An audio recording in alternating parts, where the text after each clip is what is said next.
Assalamualaikum warahmatullahi wabarakatuh. Bismillahi khairil asma. Bismillahi rabbil ardi was sama. Bismillahilladzi la yadurru ma'asmihi da. Allahumma lakal hamdu kama yanbaghi li jalali wajhika wa 'azimi sultanik. Allahumma lakal hamdu hamdan katsira mithla ma hamidta bihi nafsak wa adha'afu ma tastawjibuhu min jami'i khalqik. Allahumma salli wa sallim ala habibina al-mustafa wa rasulina al-mujtaba alladhi arsaltahu ala kaffatil wara wa ala alihi wa sahbihi wa sallim tasliman katsira. Allahumma inna qad kharajna min hawlina wa quwwatina ila hawlika wa quwwatik wa min ilmina ila ilmik wa min iradatina ila iradatik. Fa a'udzu bika Allahumma an aqula zura aw aghsha fujura aw akuna bika maghrura. Thumma amma ba'd. Kita menggunakan kitab Syarah Al-Hikam yang disyarahkan oleh Ibnu Abbad Ar-Rundi Al-Maghribi, diterjemahkan oleh Tuku Pulau Manis Ulama Negeri Terengganu.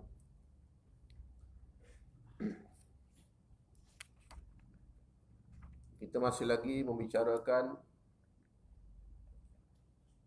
bab tamak dan bab wara'.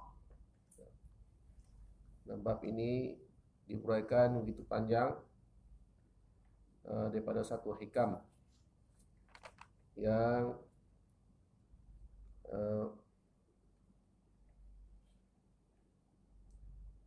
disebut oleh Al-Imam Al-Muhaqqiq Ibnu Athaillah As-Sakandari radhiyallahu ta'ala anhu wa ardah.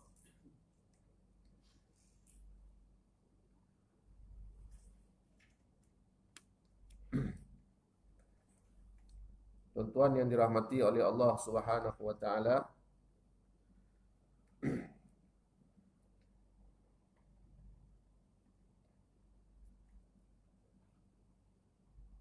qala al-musannif rahimahullahu taala wa nafa'ana bihi wa bi'ulumihi fid dharain amin ya rabbal alamin. Dan kata Yahya bin Mu'az radhiyallahu anhu, bermula wara' itu atas dua perkara. Pertama, wara' pada zahir, bahawa tiada berharakah ia. Makna berharakah ini tiada bergerak ia sama sekali, melainkan bagi Allah, melainkan dia bergerak untuk Allah dan daripada Allah Subhanahu wa ta'ala. Itu zahir. Dan kedua, wara' dalam batin. Kedua, wara' dalam batin, bahawa tiada masuk dalam hati, melainkan Allah Ta'ala jua. Ini ahwal keadaan yang diceritakan oleh Yahya bin Mu'az radhiyallahu ta'ala anhu, salah seorang daripada sahabat Nabi sallallahu alaihi wasallam yang tinggi ilmunya.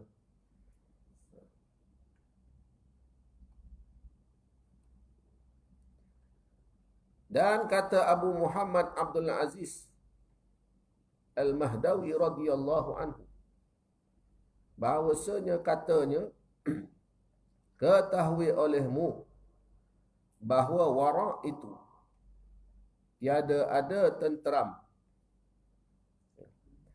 tiada ada antaramu dan antara makhluk itu nisbah dalam mengambil atau memberi atau menerima atau menolak. Bukan kamu yang memberi, bukan menerima, bukan kamu yang mengambil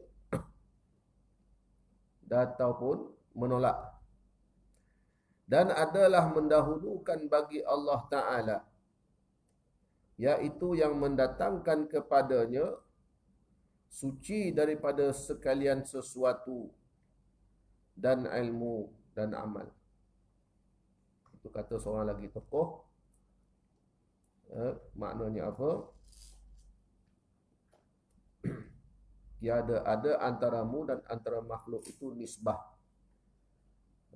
Kalau kita masih lagi merasakan bahawa kita menisbahkan diri kita sendiri, yang mengambil, yang memberi, yang menerima, yang menolak, kita nisbahkan 100% pada diri kita sendiri, maka itu tidaklah dikatakan wara'.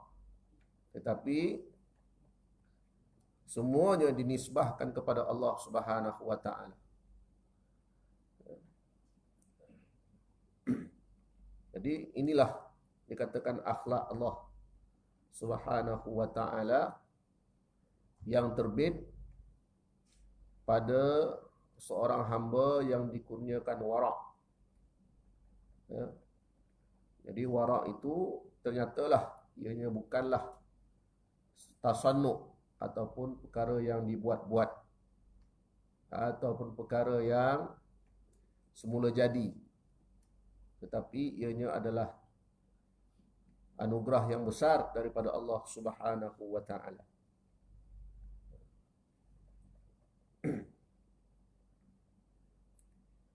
Ini lawan bagi sifat tamak. Ya. Dan nanti kita akan bicarakan lagi tentang kaitannya dengan satu lagi maqam ataupun sifat, iaitu qanaah.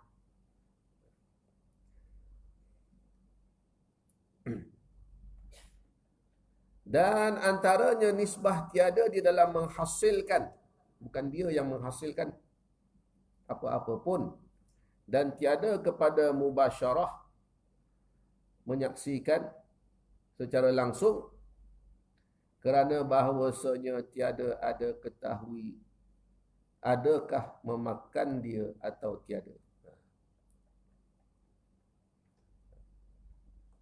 Dia tak tahu esok makan atau tidak. Sebab dia telah pun menyerahkan urusannya, rezekinya kepada Allah Subhanahu wa Ta'ala. Ini ahwal, maqam, kedudukan orang-orang yang wara'. Kita hanya bicarakan saja maqam ni sebagai pengetahuan. Mudah-mudahan dengan sebab kita membicarakan ahwal, keadaan orang-orang soleh ini, tuan-tuan, ya, terbit rasa kasih kita kepada mereka. Ini makam kita itu saja.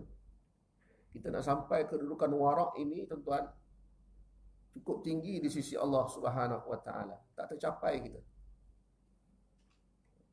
Tetapi bila mana ada orang yang menceritakan tentang akhlak orang-orang soleh ini, tujuannya apa? Tujuannya supaya terbit rasa kasih kita kepada orang tersebut. Orang yang dikurniakan wara' ini, kita sayangi dia. Ya, kita berkawan dengan dia. Ya, kita bersahabat dengan dia.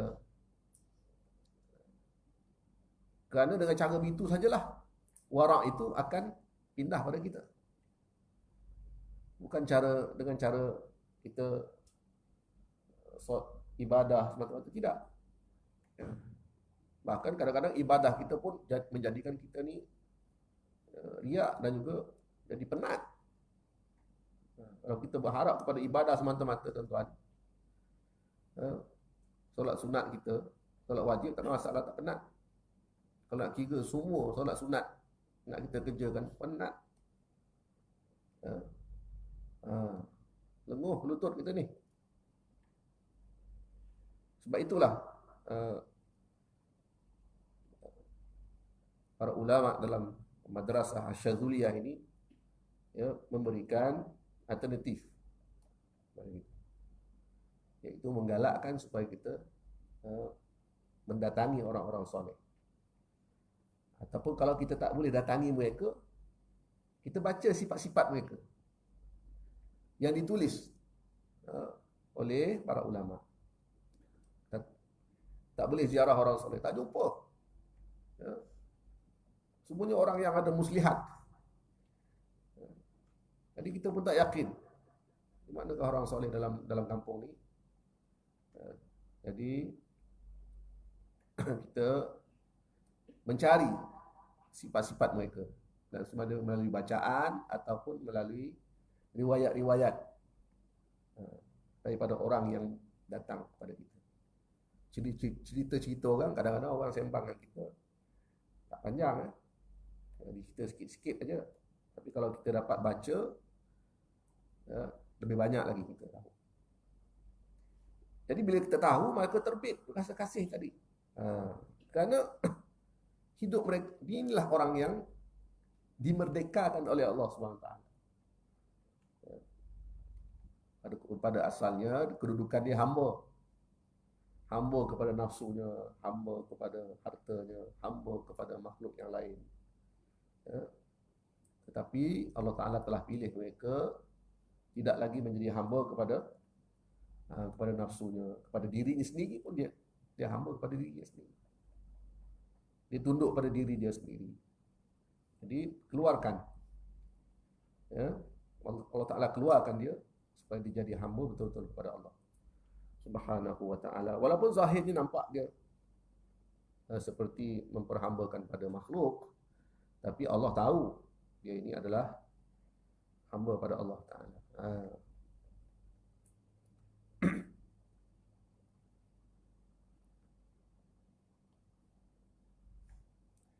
Dan katanya pula bermula warak itu, iaitu tiada harakah, tiada pergerakan dan tiada diam, melainkan Allah Ta'ala dalam harakahnya. Istisna'nya, melainkan Allah Ta'ala dalam harakahnya, dalam geraknya. Sudah tentulah bila mana Allah Ta'ala yang menggerakkan itu, itulah gerakan yang terbaik sekali. Kerana apa? Disitulah tajallinya, terselahnya sifat-sifat Allah pada diri hamba itu. Bagaimana Allah Ta'ala nak menzahirkan sifat-sifatnya? Melainkan Allah Ta'ala zahirkan pada hambanya.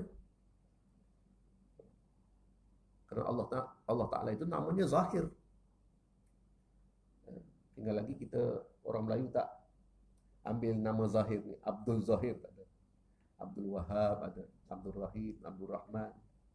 Abdul Zahir lain macam. Tapi itu nama Allah. Batin, Al-Batin, nama Allah. Asma'ul Husna. Tapi tak ada kita panggil orang yang nama Abdul Batin, tak. Tok Batin ada, orang asli. Ketua orang asli. Dia pula ambil nama Allah, Tok Batin. Jadi ini adalah Allah Ta'ala nak serlahkan, nak zahirkan sifat-sifat dia melalui hamba. Dan kita lihat Nabi Muhammad sallallahu alaihi wa alihi wasallam. Allah Ta'ala zahirkan kesempurnaan sifat-sifatnya itu pada Rasulullah sallallahu alaihi wa alihi wasallam. Kita lihatlah betapa mulia tingginya akhlaknya, betapa dihiasi Rasulullah sallallahu alaihi wasallam itu dengan kemuliaan, kesempurnaan, ketinggian sifatnya, masya-Allah.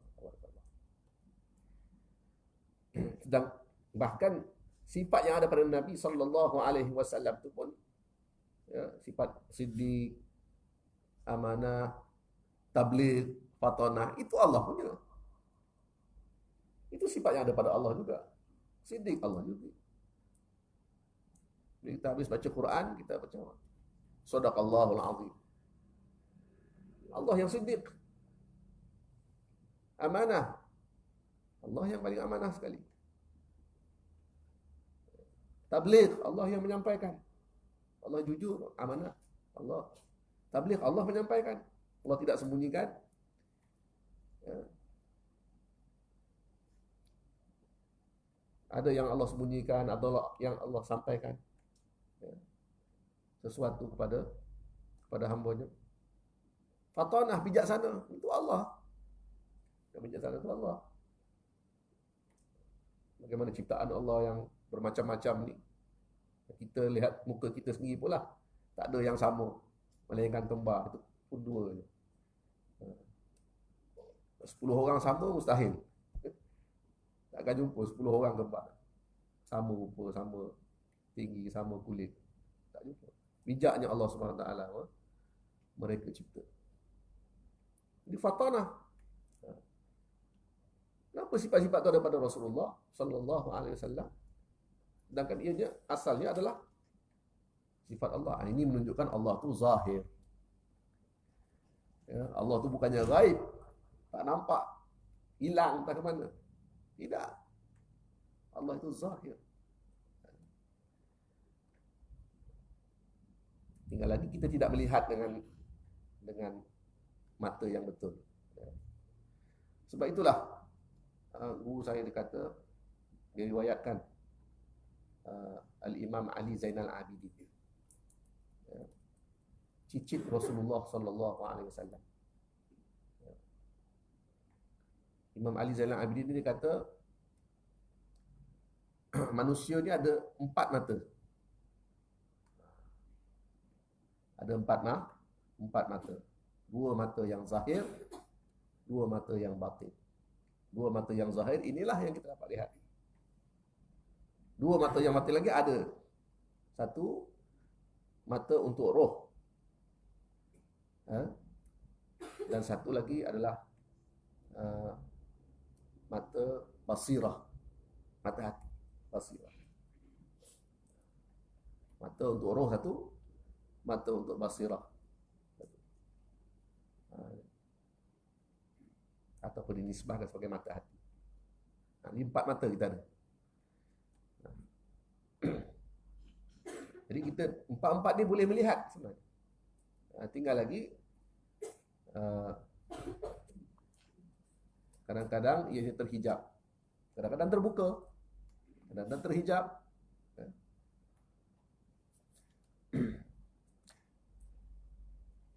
Jadi nak buka lebih terang lagi, nak ada kanta lagi, nak letakkan lebih clear lagi, dia punya kanta dia tu sama macam mata yang zahir. Tinggal lagi, ya, dia sifat dalaman dan kantanya adalah sifat-sifat yang basirah, pada sifat basar Allah SWT. Ya. Jadi kalau mata hati itu dapat melihat, itu penglihatan Allah, bukan penglihatan kita.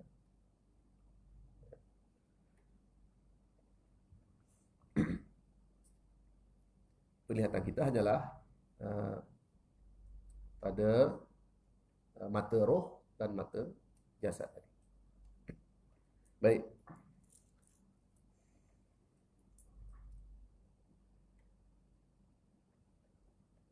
Dan dalam diamnya, tiada diam melainkan Allah Ta'ala dalam harakatnya dan dalam diamnya. Maka apabila melihat ia akan Allah Ta'ala, maka hilanglah harakatnya dan diamnya, dan kekal serta Allah Ta'ala. Maka harakat itu tempat bagi orang yang dalamnya seperti setengah mereka itu tiada melihat sesuatu melainkan melihat Allah Ta'ala di dalamnya. Ini melihat dalam mata yang dua ni. Tidak. Bukan mata yang zahir ya.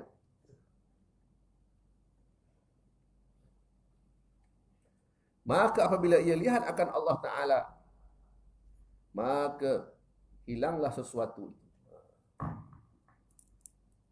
Ya. Contohnya bila seorang lihat orang yang marah, ya, ataupun orang yang kita betul-betul lihat, yang mata kita fokus kepada orang yang marah lah. Kalau orang yang tak marah tu kita pun biasa saja lihat dia. Tapi kalau orang kita kan, kerana apa? Kita bimbang kemarahan dia itu mendatangkan mudarat pada kita. Mana tahu dia pegang senjata, dia balik senjata pada kita, dia tembak kita dengan peluru dan sebagainya. Ya. Disebabkan kemarahan itu. Maka kita melihat dengan hati-hati.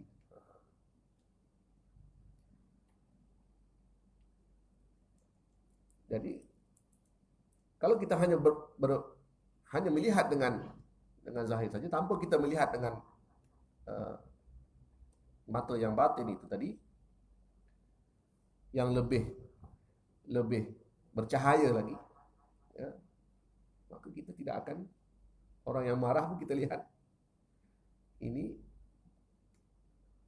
kita pun tak marah tengok dia, maka kita senyum tengok dia.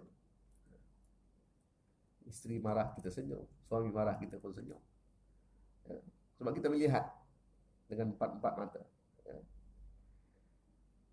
Dan bila melihat dengan batin itu, maka hilanglah. Orang yang marah itu tak ada, kita pun tak ada, yang ada hanyalah sifat jalal Allah, sifat jamal Allah. Jadi ini adalah apa yang terjadi kepada orang soleh. Kita hanya menceritakan akhlak mereka, kerana kedudukan kita jauh tidak tercapai kedudukan mereka, melainkan kita benar-benar cinta dengan orang soleh itu tadi. Sebab itulah para guru kami dulu bukan saja dia bawa kita ziarah orang-orang soleh ni yang masih hidup, yang dah meninggal pun dia bawa juga. Ini kubur orang soleh, pergi sana bagi salam, baca 3 qul, kemudian baca salawat dan doakan. Allahumma ighfirlahu warhamhu wa'afi. Macam kita doakan mayat biasa. Dah selesai ni pergi ziarah orang soleh ni, pergi sana pula, naik pula bas, ada satu lagi kubur orang soleh satu. Rombongan itu je, tak ada rombongan, tak tempat nak shopping, tak tempat. Ziarah orang soleh yang hidup dan yang meninggal dunia, itu program jejak aulia. Kalau tuan-tuan berminat, saya boleh aturkan. Kita catat satu bas, kita jejak aulia, sampailah daripada utara sampai selatan. Ini pengalaman, ya. Untuk dapatkan akhlak, kita kena lakukan sesuatu, sabar. Membaca sudah, alhamdulillah, ya. Melihat contoh yang ada pada Nabi sudah, ya. Tiba masanya kita lihat contoh yang ada pada umat Nabi Muhammad SAW, wali-wali Allah, orang-orang soleh yang terdahulu.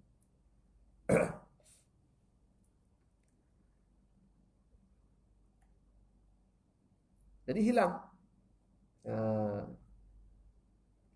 Kerana penglihatan Allah Ta'ala, bila Allah melihat, itu penglihatan rahmat. Bila Allah Subhanahu Wa Ta'ala kalau pandang kita dengan pandangan rahmat, tuan-tuan, maknanya apa? Maknanya kita dalam keadaan nikmat. Allah Ta'ala beri nikmat. Jadi orang yang dapat nikmat tu biasanya dia tidak berpaling lagi pada yang lain. Dia sedang menikmati nikmat itu. Dan katanya pula, telah ijma' segala ulama' bahawasanya halal yang mutlak itu, Yaitu yang diambil daripada Allah Ta'ala dengan menggugurkan segala wasitah, ya, dengan menggugurkan segala wasitah, perantaraan. Ambil sesuatu daripada Allah Subhanahu wa Ta'ala tanpa perantaraan. Terurai lagi. Itu yang halal yang mutlak tadi. Halal ni banyak kategori dia. Halal jakim lain. Halal mutlak lain. Ya. Syubhat tu halal juga. Tapi halal yang sudah bercampur dengan haram. Apa lagi? Halal yang dibolehkan. Macam talak halal. Boleh talak. Boleh masa je. Boleh talak. Bagi orang lelaki lah. Halal. Tapi halal yang dibenci oleh Allah SWT. Jadi kategori halal ni pun banyak. Begitu halal yang mutlak ni kita dapat satu terus daripada Allah Subhanahu wa Ta'ala. Allah Ta'ala beri direct kepada kita tanpa perantaraan apa. Ya. Dan inilah dikatakan maqam tawakkal. Iaitu kedudukan tawakul. Maqam tawakkul, kedudukan tawakal kepada Allah Subhanahu wa Ta'ala. Maksudnya bukannya tidak mahu berusaha untuk mendapatkan sesuatu, tidak, tetapi dia mahu yang halal 100%, tetapi disebabkan wasitah-wasitah yang ada ataupun perantaraan yang ada itu kebanyakannya haram. Tak ada pekerjaan lain melainkan pekerjaan yang haram saja ada di kampung ni.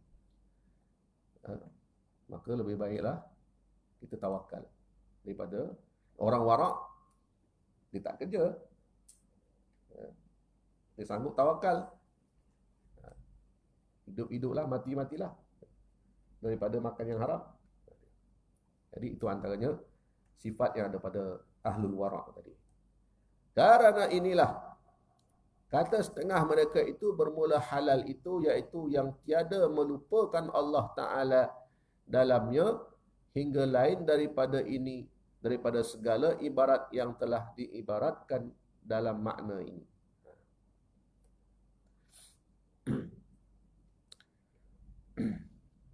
Tiada melupakan Allah Ta'ala di dalamnya. Ya. Ini ibarat bagi sesuatu yang halal. Macam mana ayam, daging, ikan, itu jadi halal kerana ada zikir yang yang sebelum ini tidak, dia sudah mengingatkan pada Allah Subhanahu wa Ta'ala. Dia sebut nama Allah, kita sembelih. Ya. Sebut nama Allah, kita pun tangkap ikan. Ataupun Nabi sudah bagi tahu bahawa ada sebahagian daripada Nabi ini yang bagi tahu dia daripada wahyu lah. Melalui hadis mengatakan ikan halal dimakan. Apa yang keluar daripada hasil laut kebanyakannya halal melainkan yang beracun. Ya. Itu pun yang beracun itu pun jadi halal bila racun itu dibuang, ikan itu jadi halal. Ikan buntal kan, dia ada racun. Ya. Jadi yang haramnya racun itu, yang mudaratnya racun itu, dibuang racun itu, dagingnya halal. Jadi kebanyakannya yang di dalam air itu halal kata Nabi. Sebab apa sebab halal? Sebab Allah. Sebab disebutkan nama Allah. Siapa yang sebut nama Allah SWT? Kita. Manusia ini. Binatang tu memanglah sudah zikir. Binatang sayur-sayuran memang sudah zikir pada Allah SWT sampai daripada mula sampai habis. Tapi tidak dikira. Zikir ikan, zikir lembu, tidak dikira oleh Allah SWT. Dia nak kita juga mulakan. Sebab kita dia khalifah. Bila kita sebut nama Allah Subhanahu Wa Taala, kalau kita sembelih, dan binatang itu jadi halal. Jadi asal usul halal ialah tidak melupakan Allah. Jadi itu sebablah antara kata ganti nama bagi majlis zikir adalah majlis halal dan haram. Majlis halal dan haram. Kerana bila mana kita mengingati Allah, kita berada dalam keadaan halal. Bila mana kita lalai, ghaflah, kita berada dalam keadaan haram. Sebab orang berzikir tu dia bersungguh-sungguh mengingati Allah. Sebab apa tak? Kalau ghaflah aja, ini haram. Sebab cepat-cepat zikir kembali halal. Sebab dia warak. Orang warak ni dia cukup allergic dengan, dia nak halal saja, mutlak.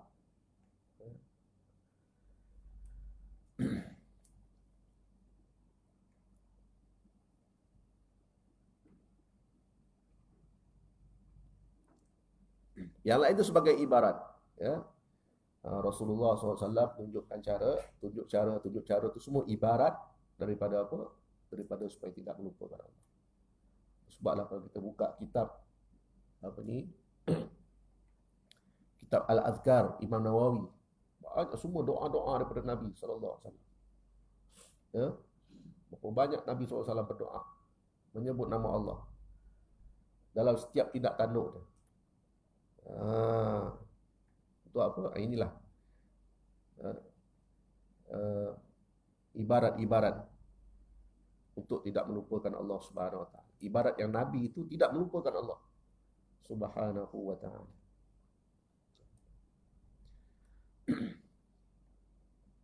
Dan kata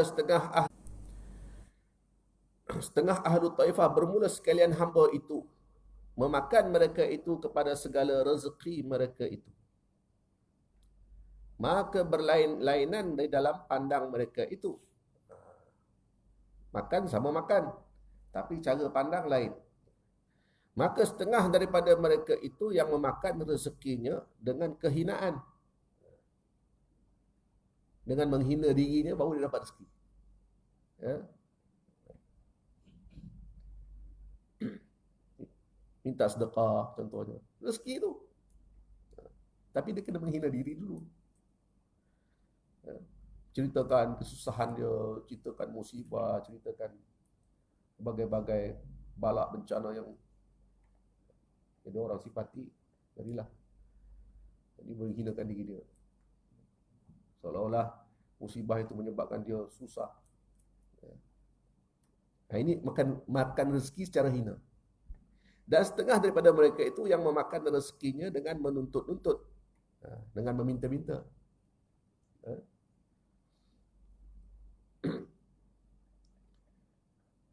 Meminta dia, ya, minta pinjam ke, minta apa ke. Dan setengah daripada mereka itu yang memakan rezekinya dengan mulia, secara memakan rezeki secara mulia, tiada dengan hina, dan tiada dengan menuntut-nuntut, meminta-minta. Jadi katakan orang yang makan gaji pun begitu juga, dia makan rezeki dia secara hina jugalah. Dia terpaksa mengambil upah sebagainya. Tapi halal, ya. Bahkan meminta-minta pun halal juga rezeki itu. Minta sedekah, tuan-tuan, saya minta sedekah. Ingat saya sebelum nak minta ni, saya nak minta tuan-tuan ni. Sekolah ada 2 minggu lagi. Ya. KPI saya tak tercapai. Ramai yang tak khatam Quran. Tahun ni. Tahun lepas capai 76%. 56% tercapai KPI. Tahun ni ramai yang tak khatam Quran. Tak tahulah. Menghempas pula macam-macam. 38 je dapat. 38% tahun 6. Tahun 5 lain. Ramai tahun 6. Kita target kena capai KPI 56%. Saya pergi PPD tadi. PPD smash saya. Apa yang kita buat? Tak capai ni. Kita pun Masya Allah, la hawla wa la quwata illa billah. Tak buat macam-macam lah. Tapi budak ni itulah. Cuma tinggal satu je. Saya cadangkan, Ustaz pergi jumpa nazir masjid, pengusi surau, minta duit. Tu apa pula minta duit? Nanti dia orang tanya. Beli hadiah ni ke 2 minggu ni. Beli hadiah yang grand sikit. Kurang 5 hadiah. Nak capai KPI ni. 5 hadiah. Siapa khatam Quran minggu ni, dapat hadiah ni. Sanggup tuan bagi. Itu je cara yang terakhir ni, Ustaz. Untuk capai. Budak-budak sekarang ni macam tu lah. Dia nak dorong dia, kena ada benda. Kata seragah hari-hari tak reti dah. Dah tahun 6 sekarang ni. Memang tak masuk kelas. Tak mana-mana merayau keliling sekolah tu. Cari-cari tak jumpa. Waktu dah habis kan mau jumpa Ustaz. Masa dah habis. Khalas.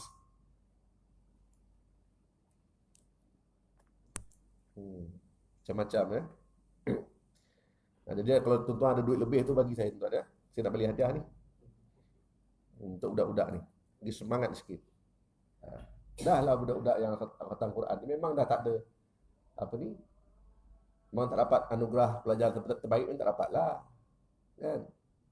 Ini tinggal harapan terakhir ni Quran pelajaran lain semua dah off dah.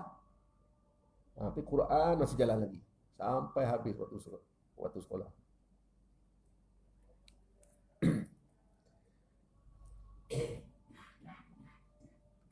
Hadiah bentuk mainan pun tak apa.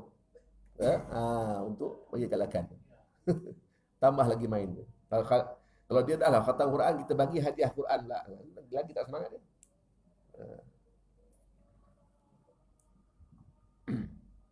Baik, sikit lagi ya.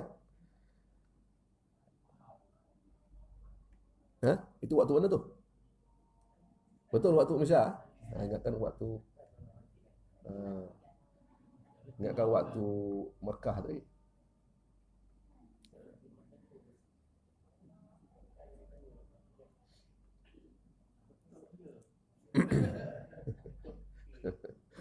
Jangan mahal tu. Tangan mahal. Dan ada pun yang memakan rezekinya dengan kehinaan itu, maka iaitu minta dan memandang ia kepada yang dalam tangan makhluk. Tengok orang apa yang ada kat orang, dia nak pada tangan orang tersebut. Jadi saya minta untuk tuan tadi lah. Maka dihinakan mereka itu bagi mereka itu. Tapi tujuannya adalah untuk kalau tujuannya untuk agama, untuk dakwah, untuk kerja-kerja kebajikan, ini bukan satu penghinaan. Itu bukan rezeki, itu untuk komuniti. Ya. Kalau minta untuk komuniti, untuk agama, jadi ini bukan satu penghinaan. Bahkan ini satu anjuran. Rasulullah SAW pun seringkali melancarkan kutipan pada para sahabat. Ni nak pergi perang ni, minggu depan nak pergi perang ni. Hari ni buat kutipan lah. Bekalan apa semua nak disediakan, persiapan, baju besi. Ya. Bukan murah-murah baju besi. Kena beli, atau tak beli pun kena pinjam, kena sewa. Pada zaman Nabi SAW. Sampai Nabi berhutang. Ya. Mendapatkan baju besi.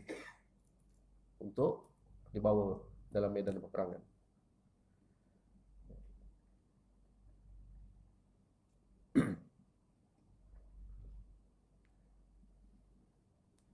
Dan ada pun yang memakan rezekinya dengan kemuliaan daripada tiada kehinaan. Dan tiada menuntut-nuntut itu, maka iaitu segala yang sufi. Itu orang-orang sufi. Orang-orang yang beramal dengan tasawuf. Padahal memandang mereka itu kepada yang aziz. Siapa yang aziz? Allah yang maha perkasa.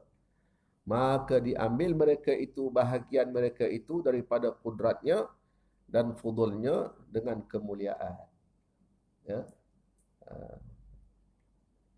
diambil biasanya dengan cara mereka ini menternak, bercucuk tanam, ya, dan sebagainya. Ini adalah berniaga, untung rugi, untung ada rugi, sabar. Ya, ini orang sufi.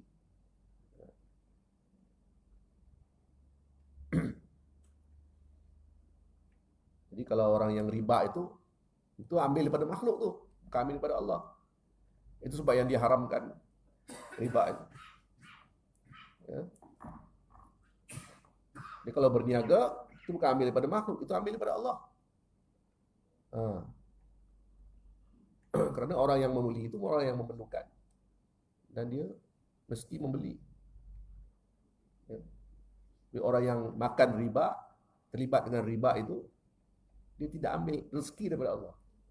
Sebaliknya dia ambil rezeki daripada makhluk. Dia ambil sikit makan bunga. Ini yang menyebabkan Allah Ta'ala murka. Aku yang bagi rezeki, kenapa ambil daripada makhluk?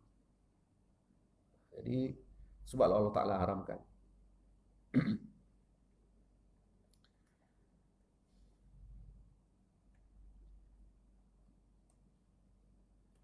Dan kata Sahal bin Abdullah At-Tustari radhiyallahu anhu, tiada serta iman itu, asbab hanya senya asbab itu dalam Islam.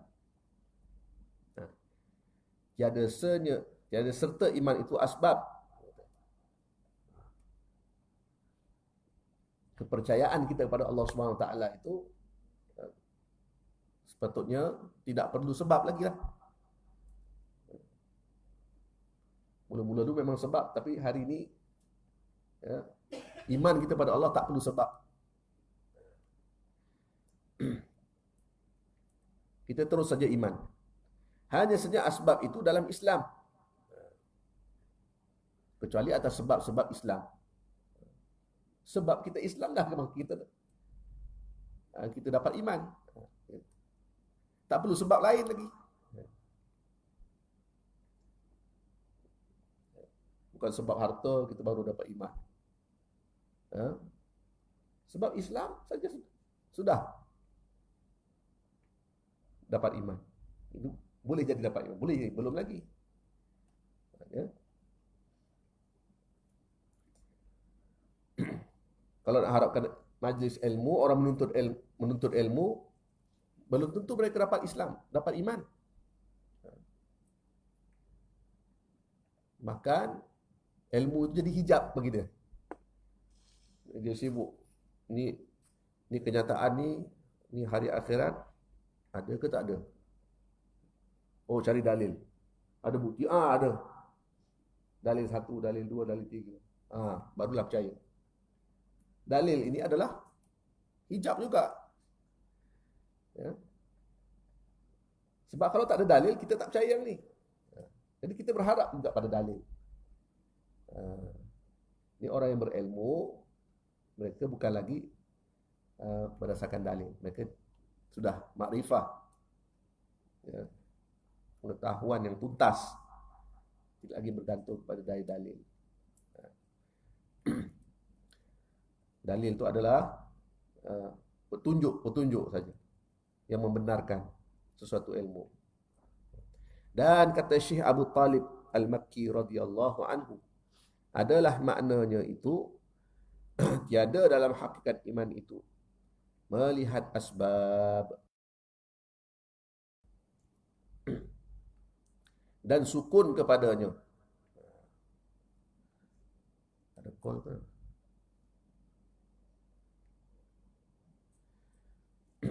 Anak main. Kita buat asbab, sebab mencari rezeki. Sebabnya kita berniaga, bercucuk tanam, menternak. Itu semua sebab untuk dapat rezeki. Ya. Tapi kita tidak melihat semata-mata mencucuk tanam. Itu hanyalah buat syarat. Orang kata buat syarat je. Rezeki tetap datang daripada Allah Subhanahu wa taala. Itu kata Syekh Abdul Talib Maki. Tiada dia melihat akan asbab itu. Sebenarnya tak melihat langsung pada asbab itu, dia melihat pada Allah Taala yang memberikan. Dan sukun dia kepadanya. Ya, tidak beralih perhatian dia kepada Allah yang memberikan. Hanya saja melihat asbab dan tamak pada makhluk itu didapat dalam maqam Islam. Kalau baru Islam, baru faham Islam ataupun baru masuk Islam, ini adalah orang-orang yang berharap kepada makhluk. Nak sembahyang pun harap pada ustaz tunjukkan. Nak ilmu pun kena jumpa ahli ilmu. Nak rezeki, jumpa tokek lah senang. Dia bagi gaji, kita buat kerja. Ini orang yang masih lagi belum lekat iman ataupun masih lagi pada kedudukan Islam. Boleh saja. Cuma nak ceritakan tentang ahwal keadaan orang soleh yang mana mereka itu tidak melihat kepada asbab, tetapi melihat kepada musabbab, orang yang menjadikan sebab. Sebab itu pun dijadikan oleh Allah Subhanahu wa taala.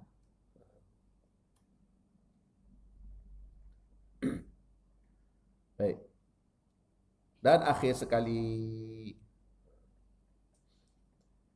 Syekh Abdul Abbas Al-Mursi radhiyallahu taala anhu katanya, datang aku kepada setengah orang yang mengenal ia akan daku. Maka membeli aku daripadanya akan suatu hajat, seperti makanan ke ataupun minuman ataupun pakaian, ya, dengan setengah dirham, dengan harga sekian-sekian. Kemudian maka kataku dalam diriku, dalam hati dia berkata, mudah-mudahan tiada diambil daripadaku. Mudah-mudahan tiada diambil daripadaku. Maknanya apa?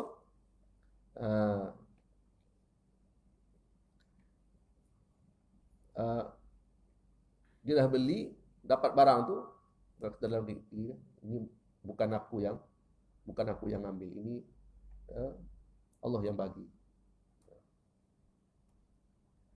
Dalam diri dia bercakap macam tu. Maka berbunyi suara pada aku katanya, selamat dalam agama. Selamat dalam agama itu dengan meninggalkan tamak pada sekalian makhluk. Datang satu suara, ya, mengatakan bahawa kamu selamat, ya, dalam agama. Jadi Abdul Abbas Al-Mursi ini adalah wali Allah. Ya.